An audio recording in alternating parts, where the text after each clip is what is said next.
Muy buen domingo a la noche, lunes al mediodía, martes a la tarde. Hola Leti Martínez, ¿cómo estás? Hola, Jimé Fuertes. Bien, y desde cualquier lugar del mundo. Desde cualquier lugar del mundo. Nosotros estamos transmitiendo desde el mejor país del mundo, que es Argentina, el campeón Sí. mundial. Pero ¿no? nos vamos, si querés, a México. Ay, sí, por Con favor. una imagen. ¿Con una imagen? Sí, quiero que veamos un animalito que quizás lo vieron. Mirá ¡Ay, lo que qué es. bonito!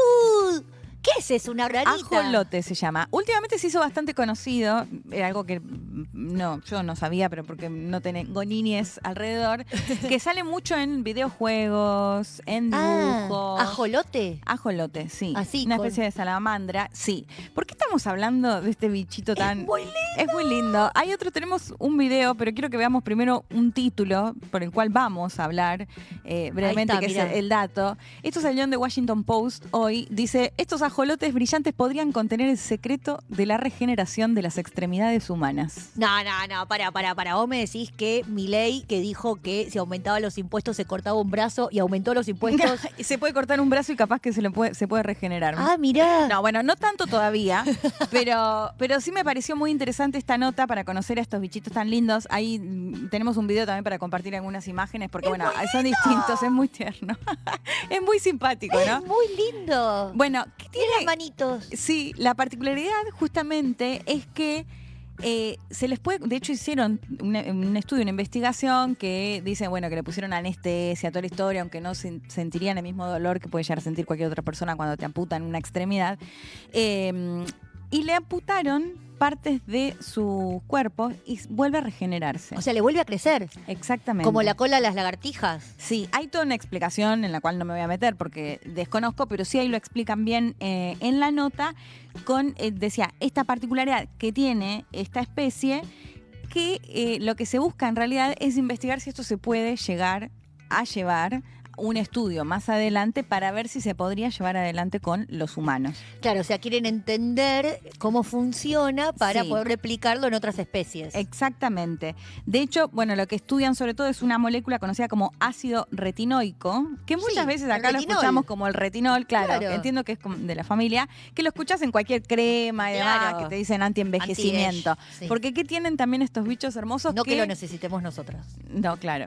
Que lo que tienen es que, si bien crecen, se mantienen con muchas características de ser pequeños aún, digamos. Es como si nosotros no nos aparecieran las arrugas.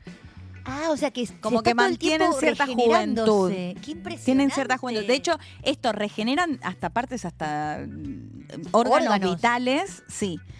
Que logran regenerarlos. Así que tienen esta particularidad, estos ajolotes, por eso los quería traer, además de que son muy simpáticos y además Sí. de que ahora esa imagen está teniendo mucho lugar, como les decía, en dibujos, en videojuegos y demás. Bueno, tienen esta particularidad que ahí como publicaban The Washington Post, que además se banca, digamos, en algunas investigaciones y estudios que están haciendo, es investigar cómo logran regenerarse para ver si esto de alguna forma puede llevar a que en algún momento pueda llegar a regenerarse parte del cuerpo humano, ¿no? Que eso ya sería un avance tremendo. Me encanta. Y esto es una faceta muy mínima y muy inicial, pero bueno, me parecía interesante sobre todo traer, porque hay un dato clave que no dije, es que están en extinción.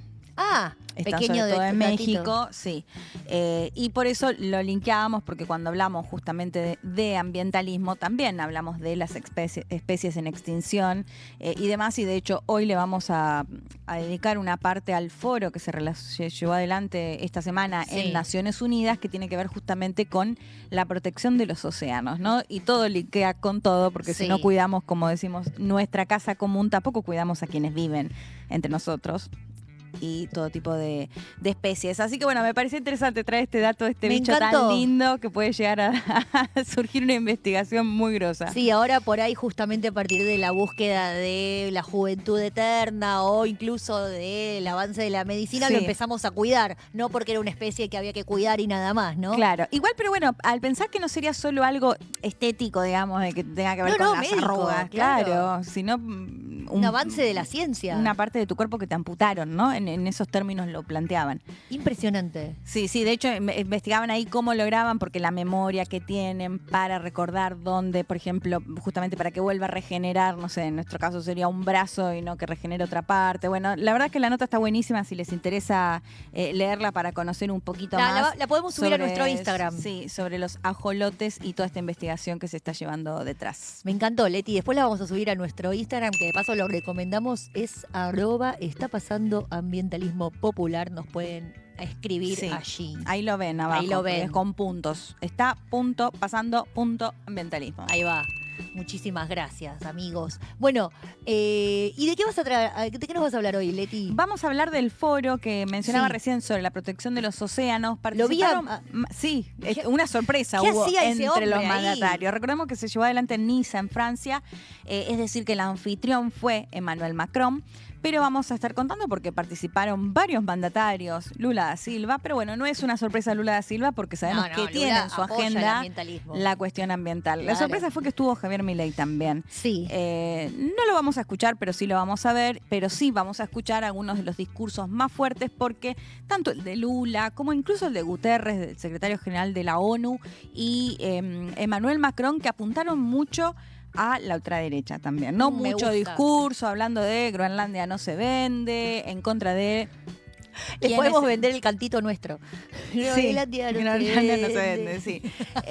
Bueno, sosteniendo que de la mano del multilateralismo pueden trabajar juntos, digamos, un discurso que estaba muy direccionado justamente a las narrativas de la ultraderecha, con un Javier Milei que lo vi aplaudiendo ahí el discurso de Lula, así que vamos a estar haciendo un repaso de lo que deja este foro y sobre todo lo que contaron, lo que dijeron, lo que informaron los mandatarios que participaron en él. Bueno, y vos sabés que hablando de océanos y hablando del cuidado del ambiente, como siempre, estamos muy preocupados aquí en Argentina porque, cuando no, el presidente de la nación encontró una nueva cosa para romper. En particular estamos hablando de los glaciares, de todos los glaciares en Argentina, porque, bueno, nosotros conocemos el más famoso, el Perito Moreno, pero tenemos un montón de glaciares que ahora están a punto de lapicera, a punto de decretazo de parte del Ejecutivo, porque no van a pasar a ser más zonas protegidas. Esto nos preocupó y muchísimo, y por eso vamos a hablar con Alejo Di Riccio. Él es el coordinador de comunicación de la Asociación de Abogados Ambientalistas Argentinos. Hola, Alejo, ¿cómo estás? Gracias por atendernos. Hola, acá preocupados con el tema, pero bien, por suerte. Bueno, resulta que, para que la gente sepa, esta iniciativa ya había sido escrita o propuesta en la Ley Bases y, por suerte no, a fuerza de militancia se logró sacar ese artículo de esta mega ley que, está reformando la institucionalidad de nuestro país. Pero ahora resulta que lo quieren hacer, pero con un decreto, ¿es así? Exactamente, a través de declaraciones, parte de medios periodísticos, digamos, se ha confirmado que se está preparando un DNU que lo que va a hacer es dejar sin efecto a la ley de glaciares y a desproteger a los glaciares de toda la Argentina. Recién decían, el presidente ha encontrado una nueva manera, pero la realidad es que los ataques y los embates a la ley de glaciares incluso predatan a su actual sanción, digamos, ¿no? Como la ley siempre estuvo bajo el ataque de las presiones mineras y siempre a lo largo de los años, una vez más, se va comprobando que la sociedad reacciona y que la sociedad sigue queriendo proteger los glaciares, digamos, ¿no? En ese sentido, estamos ante un nuevo embate de la presión de las mineras, específicamente Barrick-Gold, una de las principales, pero del sector minero en general y de la megaminería. Y como volvemos a ver que la ciudadanía reacciona ante esto, y así que acá estamos listos para dar de nuevo la batalla que haya que dar. Sí, perdón. Alejo, algo que por ahí puede parecer redundante, pero ¿podés explicarnos por qué es importante mantener la ley de glaciares? Los glaciares se recordarán del ciclo del agua, digamos, ¿no? Que se nos explicó en la escuela. Sí.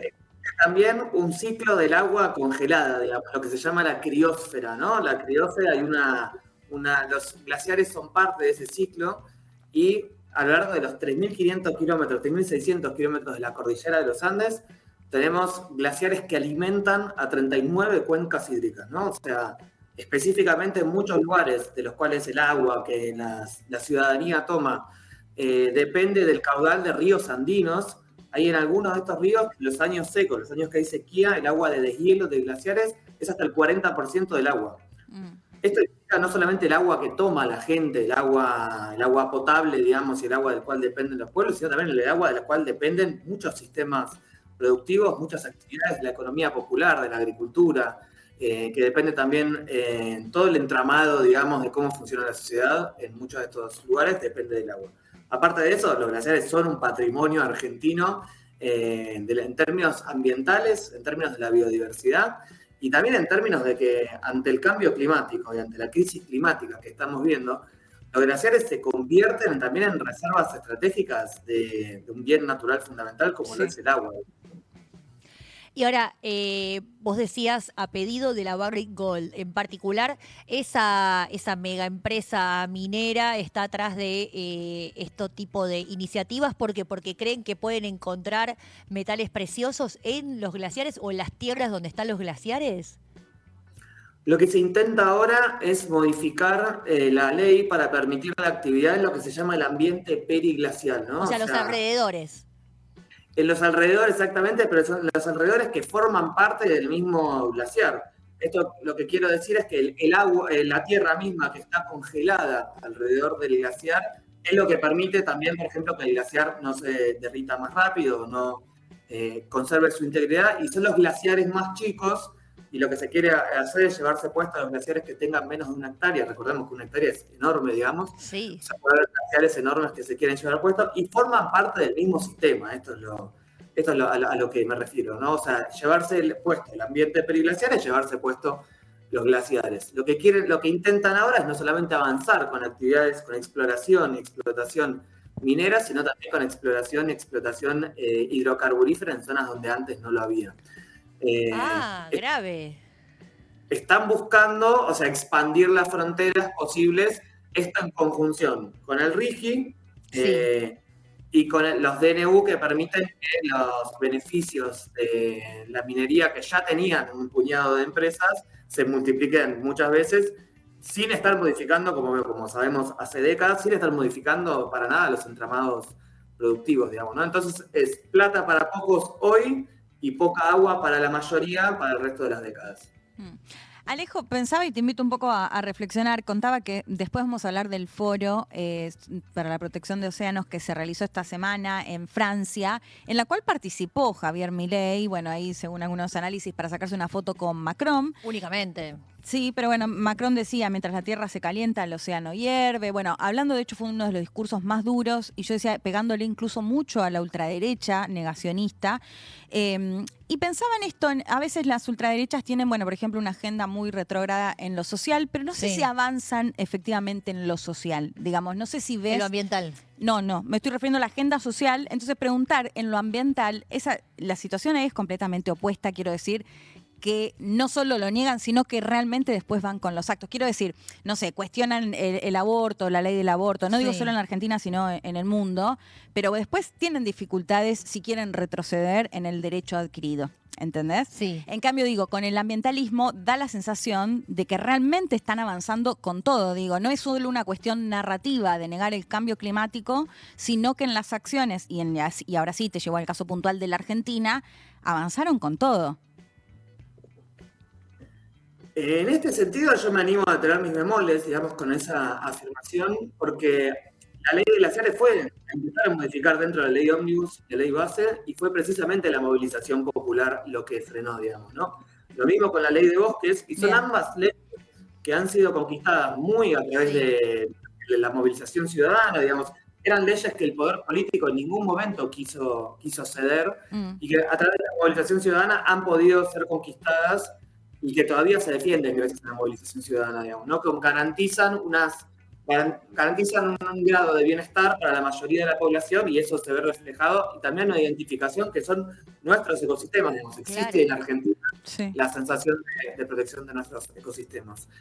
Por otro lado, el negacionismo científico de la extrema derecha no es ignorancia, sino que es estrategia. Claro. Digo, no hay nada en que las grandes petroleras tengan dudas de la existencia de la crisis climática, no hay nada que las grandes mineras tengan dudas de que contamina efectivamente el agua, su acción, y que modifica la salud de enorme cantidad de población, sino que avanzan a pesar de eso, y el negacionismo científico y el sembrar duda está absolutamente comprobado que forma parte de las estrategias de estas empresas para poder avanzar y para poder generar los consensos con aliados políticos locales, por supuesto, hay que decirlo, para poder avanzar en lugares donde la población en sí está rechazando que avancen, digamos, ¿no? Sabemos hoy en día que la población argentina, 9 de cada 10 personas creen en el cambio climático, 7 de cada 10 demandan acción climática estatal del Estado. Claro. Bien.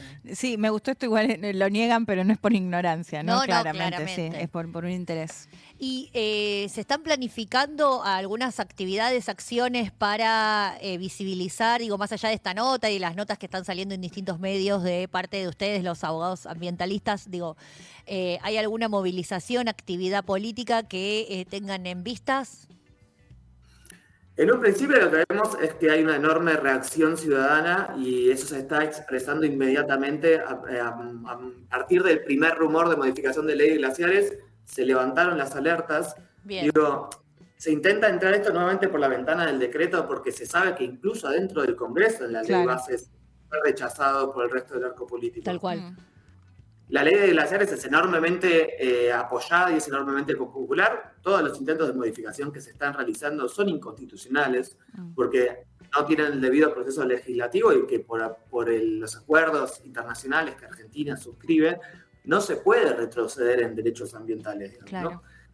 Hay que ver ahora cómo se juega específicamente, qué decretos se animan a sacar y qué estrategias van a tomar la ciudadanía, las organizaciones, los partidos que están queriendo defender la ley de glaciares para poder saber un poco cuál va a ser la reacción, digamos, ¿no? El decreto aún no salió, se está escribiendo en este momento tras bambalinas en sectores gubernamentales. Cuando salga veremos cuál va a ser la reacción. Por lo pronto hay alertas prendidas y hay una enorme organización popular y ambiental que va a estar lista ahí para salir a defender la ley una vez más y salir a defender nuestros glaciares. Claro, para dar batalla. Nos avisan y nos sumamos a todas las movidas que haya.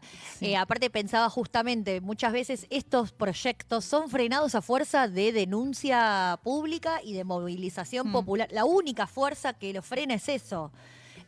Sobre todo cuando tienen repercusiones incluso en sus países de origen, que sí tienen más regulación ambiental y repercute negativamente en la imagen de la empresa o pueden incluso hasta tener conflictos legales en sus países de origen, los países centrales. Claro.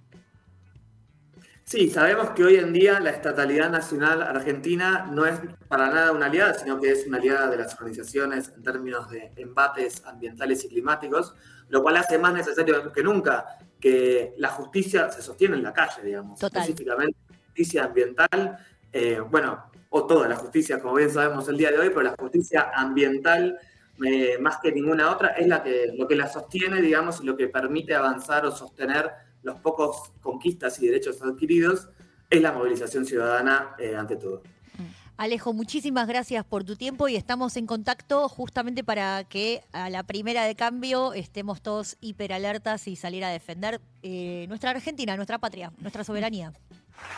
Totalmente. Muchas gracias a ustedes por hablar de estos temas. Gracias. Gracias. Adiós. Bueno, Nuestros atenti. glaciares. Nuestros glaciares.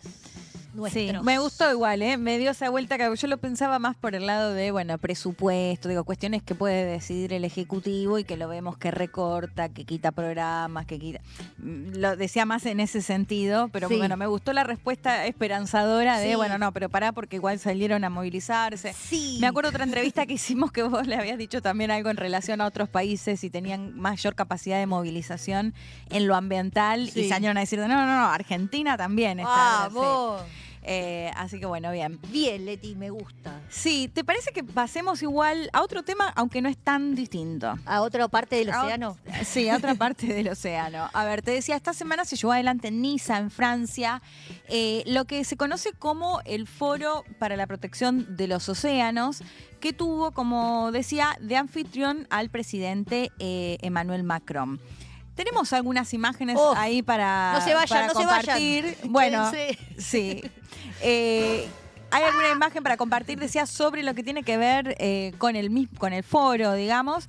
Pero quiero que escuchemos en orden, vamos a escuchar a quienes participaron, porque participaron más de 70 jefes de Estado. Sí. Lo vamos a volver a ver al final, a Milei con Macron. Quiero que escuchemos a Guterres, que es el secretario general de la ONU, que fue uno de los primeros en hablar, está con doblaje, así que ahí lo vamos a escuchar, que hablaba de la protección de los océanos, dando la apertura justamente a este foro. Lo escuchamos a Guterres. Deep sea cannot become the Wild West. Las profundidades marinas no pueden convertirse en el lejano oeste. Vivimos en una era de agitación, pero la determinación que veo aquí me da esperanza. Esperanza de que podamos cambiar las mareas, de que podamos pasar del saqueo a la protección, de la exclusión a la equidad, de la explotación a corto plazo a la custodia a largo plazo. Bueno, a ver, por ahí fue un poco más general, ¿no? Sí, esto es muy... pero me gustó lo de Wild West, o sea, Sí. eso es un palito para Trump, ¿no? O sea, Total. el lejano oeste donde no hay ley, Totalmente. donde el más fuerte manda. Totalmente, bueno, de hecho ese fue como el título, digamos, cuando él habló, que habló hace unas horas, eso, ¿no? Que no se convierta en el lejano oeste, necesitamos proteger los océanos. Pero bueno, digo, siempre de fondo está esta cuestión de decir, bueno, hasta dónde Naciones Unidas tiene, en conclusión, digamos, no una bajada, porque la bajada la tiene claramente, pero digo, vemos un montón de conflictos, un montón de cuestiones y Naciones Unidas que pareciera no poder jugar un rol muy clave. Sí. Bueno, muchas veces genera esta sensación de, bueno, queda en lo discursivo, ¿no? Pero de todas maneras lo escuchábamos ahí a Guterres. A quien quiero que sí escuchemos ahora, a alguien Sí. más cercano, estamos hablando del presidente de Brasil, Lula da Silva, que participó. Y él ya se metía más en la geopolítica, porque diría que todos los discursos estuvieron atravesados, si bien por supuesto se dedicaron específicamente a lo que tiene que ver con los objetivos, el documento que firmaron y demás, que tiene que ver, a grandes rasgos, se considera que hay un 8% de protección de los océanos en todo el mundo y lo que buscan es para el 2030 que al menos sea un 30%. Que estén bajo protección. Entre otras cuestiones, bueno, que tienen que ver con la pesca, lo que tiene que ver con la pesca sobre todo, que se conoce como de arrastre. De hecho, veía ahí, por ejemplo, se ponía de ejemplo el caso de Grecia, que la prohibió directamente. Bueno, algunas de las cuestiones que se trataron en lo concreto, en lo que tiene que ver con los océanos, decía discursos que estuvieron muy atravesados por la geopolítica y, a mi modo de ver, muy dirigida y muy cuestionada la ultraderecha o los discursos, como mencionaba antes, de negar a la ciencia, negar el cambio climático. Bueno, como nos decía recién Alejo, no es que lo hacen por ignorancia, sino que lo hacen con un interés muy claro, ¿no? En ese sentido, quiero que escuchemos a Lula da Silva, el presidente de Brasil, que hablaba justamente de lo que pasa un poco en el mundo. Lo escuchamos. Apostando al multilateralismo, fuimos capaces de dirimir diferencias que parecían insuperables. Sin embargo, hoy vemos cernirse sobre los océanos la amenaza del unilateralismo. No podemos permitir que al mar le ocurra lo que al comercio internacional, cuyas reglas fueron erosionadas al punto de dejar la Organización Mundial de Comercio inoperante. Bien, Bueno, unilateralismo. Sí. A ver, ya escuchamos Clarísimo. a Guterres diciendo no queremos que esto se convierta en la ley de la selva, en lejano oeste, no necesitamos protección, necesitamos eso, regular, controlar. Escuchamos a un Lula criticando también algo por lo cual justamente se conoce mucho a Donald Trump, ¿no? Que ya lo hizo durante su primera presidencia y lo hace nuevamente ahora, rompiendo con las organizaciones, saliendo justamente de los foros, saliendo de las organizaciones, como decía, de multilateralismo, ¿no? De jugar solo, de romper, bueno, un Lula que atacaba por ese lado, ¿no? Necesitamos, o justamente trabajando juntos logramos cosas. Pero ahora quiero que escuchemos, para mí fue el que más énfasis le puso, porque además era el anfitrión, estaba en su casa, fue Emmanuel Macron, que anunció primero, lo escuchamos, lo vamos a escuchar 2 veces, anunció justamente una misión que van a tener, por la cual van a explorar más a los océanos, y lo hacía de una forma particular. Lo escuchamos, lo voy a leer, creo que está con los subtítulos. a Macron. Sí, porque no, francés no sabemos. No, a ver si lo... Dice, y con la determinación de la Unión Europea lanzaremos la mayor misión global de exploración oceánica en 2026, la misión Neptuno. Y en lugar de apresurarnos a Marte, comencemos por conocer nuestra última frontera y a nuestro mejor amigo, el océano. Exacto. Y además apuntando... Emanuel, tenés razón. Sí, apuntando a Marte, que también ahí, Claro, a ver, ¿quién es el que jode de con hinchar, Marte? con Marte. Que está bien, igual hay una batalla espacial y hay que darla y hay que meterla a la ciencia y al espacio. Totalmente. Pero me parecía esto. Primero conozcamos nuestro planeta. Claro, ¿no? y cuidémoslo además, claro. no la bardiemos, ¿no? Conozcámoslo, cuidémoslo a nuestro planeta y después vamos a Marte, o mientras tanto también. Pero me pareció bien interesante la forma en la que lo marcamos, porque además tampoco puedo dejar de ver ahí un guiñito a Elon Musk, ¿no? Que está siempre Los tres le tiraron palitos. Hablando con respecto al espacio, con respecto a Marte. Y bueno, planteando esto de nuestro amigo, nuestra última frontera, conocer más y anunciando, como mencionaba ahí, justamente esta misión Neptuno que la van a lanzar en el 2026, que tiene justamente, o lo que al menos se planteaba, va a ser como la misión más grande para explorar los océanos, así que bienvenida y bien interesante. Y ahora quiero que escuchemos otra parte de Macron, porque acá sí, como les decía, se metió con la geopolítica total, hablando justamente de Groenlandia no se vende.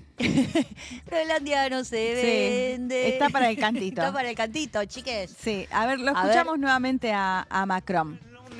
Ni Groenlandia está en juego, ni la Antártida, ni alta mar está en venta. Ni las licencias de pesca de los países en desarrollo están en juego. Ni los datos científicos, ni la seguridad de las poblaciones deben ser sacrificadas. Hablamos de un bien común. Hablamos de una labor que nos involucra a todos. Así que, adelante. Che, la Antártida, dijo. Sí, sí. ¿Qué nos tiene que venir a defender un franchute? No, digo, posta, está hablando Emmanuel Macron de cuidar la Antártida como reservorio natural del planeta, Sí. mientras otras potencias lo están viendo como un tesoro, un botín propio para apropiárselo, ¿no? Digo, Estados Unidos, estoy hablando puntualmente. Sí, bueno, ahí también se habla de Rusia, que también por ahí se puede ver desde la geopolítica europea, Rusia. Ok. Pero, Digo, pero Macron pero al es margen un de hombre eso, sí, ¿te acordás la pelea que tuvo con Bolsonaro por la Amazonía? Sí, tal cual. Porque me también recuerdo. hay muchas fundaciones francesas, europeas, a ver, digo, Iba a más preguntar allá eso, porque digo, sí. Emmanuel Macron no es un hombre de izquierdas ni de centro. Vos, que sos periodista internacional, Leti, corregime, pero se puede calificarlo como un hombre de derechas. De centro, podríamos decir, centro? inclinado a la derecha. Ok, lo que pasa es que en Francia en particular la cuestión ambiental es particularmente intensa. O como decís vos, hay grupos ambientalistas, bueno, el Partido Verde, y tienen también mucha influencia sobre la política. O sea, Sí. no te podés tirar en contra del ambientalismo allá. Es que más allá, a ver, de hecho esto me parece siempre una novedad. Más allá de la crítica que siempre se hace, bueno, el eurocentrismo y demás, que existe, sí, es que real. lo hacemos acá en este programa muchas veces. Sí, totalmente, pero hay una realidad que Europa sí era vanguardia en la cuestión ambiental. Total. Y que sí pide en el momento de comerciar o de vincularse que se respeten ciertas cuestiones. De hecho, decíamos, bueno, el caso de la Amazonía, me acuerdo cuando era la pandemia y Bolsonaro lo ninguneaban, ¿te acordás? Participaba de los foros y nadie hablaba con él, que no se había querido vacunar y demás. Sí. Pero muchas ocasiones no tenía tanto que ver con esas decisiones de la pandemia, sino que muchos de los mandatarios europeos lo cuestionaban por la deforestación en la Total, Amazonía. en la Amazonía, O claro. sea, era una cuestión ambiental. Más allá de otras lecturas que también se daban, bueno, esto lo hace porque en realidad Macron no quiere el acuerdo de libre comercio entre el Mercosur que y la eso Unión es así, Europea, sí, y esto le Francia viene es uno de los que bárbaro lo para viene decir frenando, sí. no respeto. Bueno, más allá de que también puede llegar a analizarse desde algún punto de vista desde ese lado, a mi modo de ver realmente en gran parte de los países europeos, incluso esto que vos remarcás, independientemente si son... Hablo de la derecha tradicional o de la centro derecha, no Claro, la tenés ultraderecha razón. que ya estamos en otro aspecto. Había una cuestión ya muy clara de que el ambientalismo es el ambientalismo y hay que respetarlo, es nuestra casa común y hay que cuidarla. Digo, me parece que eso estaba bastante claro, independientemente de que seas de derecha o de centro derecha o de izquierda. Bueno, más allá de que posiblemente en la izquierda y haya mucha más actividad y militancia y demás, pero era algo ya como algo que se compartía. Sí, un piso. Un piso, sí. Pero a mí lo que me llama la atención es que justamente un montón de empresas del Mercosur, argentinas, brasileras, no podían comerciar con Europa justamente porque no tenían la trazabilidad ambiental exigidas, que son parámetros de estos países centrales, que como siempre criticamos, digo, fueron países que se desarrollaron al calor de la industrialización durante todo el siglo XX y que, bueno, generaron la polución. El colonialismo en los países que colonizaban. Y hoy son los generadores de las grandes emisiones de carbono, mientras que nosotros no. Pero, por otro lado, sí habían hecho un cambio, sobre todo cultural, pero también económico y comercial. Digo, no podías comerciar con ellos si no tenías una trazabilidad ambiental. Después ves en lo que tiene que ver con las energías renovables, digo, en un montón de cuestiones en las que en concreto se han avanzado, más allá de todas estas cuestiones que decís, ni hablar lo que tiene que ver con el colonialismo y lo que han hecho en las colonias y demás. Pero me parece que acá también la ultraderecha rompe con eso, porque justamente yo te decía, en la derecha tradicional o en la centro derecha estaba como este piso que decíamos, ¿no? Digo, Macron no es alguien necesariamente ni verde, ni ambientalista, ni de izquierda y demás, y sin embargo siempre da esta batalla. Y en el caso de Europa es también donde surge con fuerza la ultraderecha, que le cuestiona, por ejemplo, a la Unión Europea tener un montón de requisitos. De hecho, ¿te acordás de los tractorazos y los campesinos que salían a cuestionarse, incluso o con el foco puesto en la Unión Europea, porque ellos dicen, bueno, nosotros con toda esta cuestión ambiental tenemos que poner mucha más plata para producir y demás, queremos que nos levanten este peso que tenemos sobre nuestras cabezas, ¿no? Cuestionando justamente todas estas medidas en pos del ambientalismo. Digo, también la ultraderecha llega a Europa a romper un poco eso, ¿no? Sí, bueno, y me llama la atención, bueno, para que contextualicemos, el presidente argentino estaba de paseo por Europa y aprovechó para sacarse la foto con Emmanuel Macron. Reuniéndose con Meloni y con Netanyahu, y ahí aparece abrazándolo, o sea, inesperado, porque un Milei que de pronto cayó en el foro de los océanos. Claro. De hecho, estaba aplaudiendo el discurso de Lula. O sea, Lula, escuchamos parte de lo que decía, hablando del multilateralismo y demás, y un Macron que, bueno, hasta se sacó la foto ahí con Milei haciendo el típico gestito que hace Milei. Pero sabes que para mí Macron esto lo hizo a propósito, porque lo invitó, le mandó un mensaje a Trump con lo hizo participar de un foro de protección de océanos cuando el gobierno niega el cambio climático, niega o se opone, digamos, a cuidar nuestro hogar común, muy del Drill Baby Drill de Trump. Y ahí lo tenemos participando en un foro junto a Lula da Silva, Macron y otros mandatarios que estaban ahí también, que pasaban en las imágenes. Qué pillo Macron, me gusta esa pillez política, parece argentino. Leti, se nos acabó el programa. ¿Cómo puede ser? Se nos pasa muy rápido. Se nos pasa muy rápido. Sí. Pero bueno, esperemos que les haya gustado. Y además esperemos que no pase nada con el decretazo de este presidente que anda sacándose la foto como cholulo por el mundo. Sí, después de haber participado de este foro. Sí. Claro, en contra de nuestra soberanía. Por ahí Macron le dijo algo, Che, no da. Sí. Milei, Javier. No lo sabremos. Javier Milei. No lo sabremos. Bueno, ojalá que sí. Y nosotras nos estaremos encontrando la semana que viene. El domingo que viene, ¿te parece? El domingo que viene, exactamente. Por Eva TV, en esta gran comunidad organizada. Síganos en las redes, a nosotras y al canal. Y obviamente comuníquense con nosotras a través de nuestro Instagram. Sí, que ahí lo estamos viendo, ¿o no? No. Sí. Bueno, pero ahí está. Está _ambientalismo. Muy fácil. Va. Está pasando ambientalismo en Instagram. Buena semana. Adiós. Hasta el domingo.